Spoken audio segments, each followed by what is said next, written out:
परिचय। इस समय गर्मियों की छुट्टियां हैं। दोस्त कैरम खेलने के लिए मोहित के घर इकट्ठे हुए हैं। खेल के दौरान बिजली चली गई। खेल पूरा करने के लिए मोहित जाकर जलती हुई मोमबत्ती ले आया। सभी ने जलती हुई मोमबत्ती देखी थी, लेकिन आज नाचती हुई ज्वाला काफी रोचकता से देख रहे थे। चर्चा करने के लिए ज्वाला एक रोचक विषय है। इस पाठ में हम ज्वाला और ईंधनों के बारे में चर्चा करेंगे। उद्देश्य। इस पाठ के अंत में आप निम्न करने में सक्षम हो जाएंगे। ज्वाला की संरचना की व्याख्या करना, ईंधन और ईंधन क्षमता को परिभाषित करना, ईंधन जलने के हानिकारक प्रभावों की व्याख्या करना।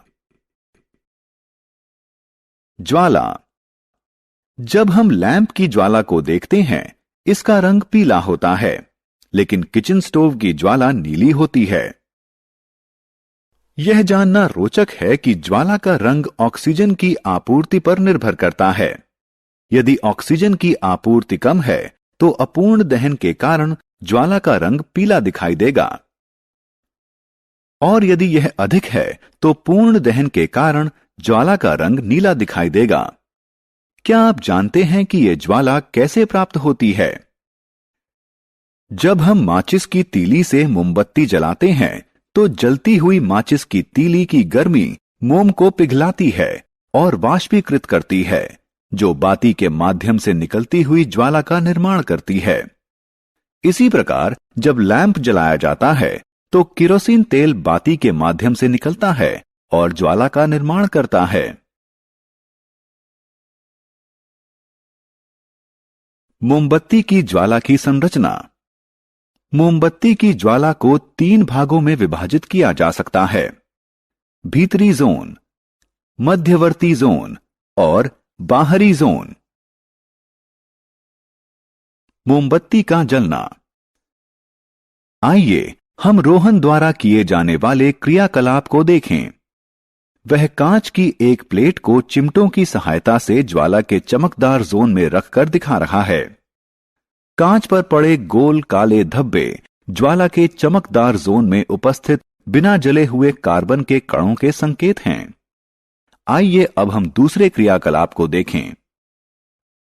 रोहन ने तांबे के एक पतले और लंबे तार को चिमटों की सहायता से ज्वाला के बाहरी जोन में रखा है। तार का यह भाग गर्म होकर लाल हो रहा है। यह इस बात का संकेतक है कि ज्वाला का बिना चमक वाला जोन ज्वाला का सर्वाधिक गर्म भाग होता है। ईंधन और ईंधन क्षमता। ईंधन ऊर्जा का महत्वपूर्ण स्रोत है। हम कार चलाने के लिए पेट्रोल या डीजल, भोजन पकाने के लिए एलपीजी, हवाई जहाज उड़ाने के लिए क्रूड ऑयल, उष्णता प्रदान करने के लिए लकड़ी का इस्तेमाल करते हैं। ये सभी ईंधन हैं। सभी ईंधन निर्बाध रूप से नहीं जलते हैं। ईंधन क्षमता इसके ऊष्मीय मान द्वारा निर्धारित होती है। ऊष्मीय ऊर्जा की वह मात्रा जो 1 किलोग्राम ईंधन के पूर्ण रूप से जलने पर उत्पन्न होती है, इसका ऊष्मीय मान कहलाती है, और इसे किलो जूल प्रति किलोग्राम इकाई में व्यक्त किया जाता है। एलपीजी का ऊष्मीय मान लकड़ी या कोयले से ज्यादा होता है, इसलिए एलपीजी लकड़ी या कोयले की तुलना में बेहतर ईंधन है।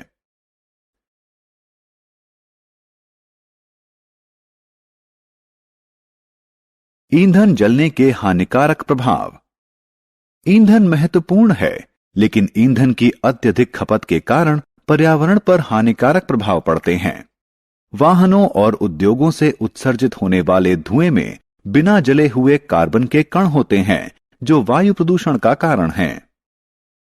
यह सलाह दी जाती है कि जिस कमरे में कोयला जल रहा हो, वह कमरा बंद करके कभी ना सोएं, क्योंकि कम ऑक्सीजन के कारण कोयला पूर्ण रूप से नहीं जलेगा। इसके परिणाम स्वरूप जहरीली कार्बन मोनोऑक्साइड गैस अवमुक्त होगी, जिसके कारण उस कमरे में सोते हुए व्यक्ति की मृत्यु हो सकती है। ग्लोबल वार्मिंग और अम्ल वर्षा। हमें ग्लोबल वार्मिंग के प्रति जागरूक होना चाहिए। इसका प्रमुख कारण कार्बन डाइऑक्साइड है। कार्बन डाइऑक्साइड की बढ़ी हुई सांद्रता का कारण ईंधन की अत्यधिक खपत है। ग्लोबल वार्मिंग के कारण पृथ्वी के तापमान में वृद्धि होती है।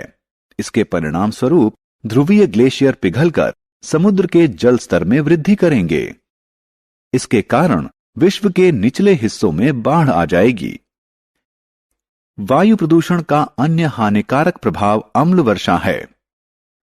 ऐसा वर्षा जल जिसमें उद्योगों और पेट्रोल इंजनों से अवमुक्त होने वाले सल्फर व नाइट्रोजन के ऑक्साइड घुली हुई अवस्था में मिश्रित होते हैं। यह त्वचा, मिट्टी, खड़ी फसलों और इमारतों के लिए अत्यधिक हानिकारक हो सकता है। कुछ तरीके हैं जिनके द्वारा हम उपयुक्त ईंधन का चयन करके पर्यावरण पर पड़ने वाले नकारात्मक प्रभावों में कमी ला सकते हैं। इसका सर्वश्रेष्ठ उदाहरण ऐसे कार, बस और ऑटो रिक्शा हैं जो पेट्रोल के बजाय कंप्रेस्ड नेचुरल गैस यानी सीएनजी से चलते हैं। सीएनजी एक साफ और सस्ता ईंधन है।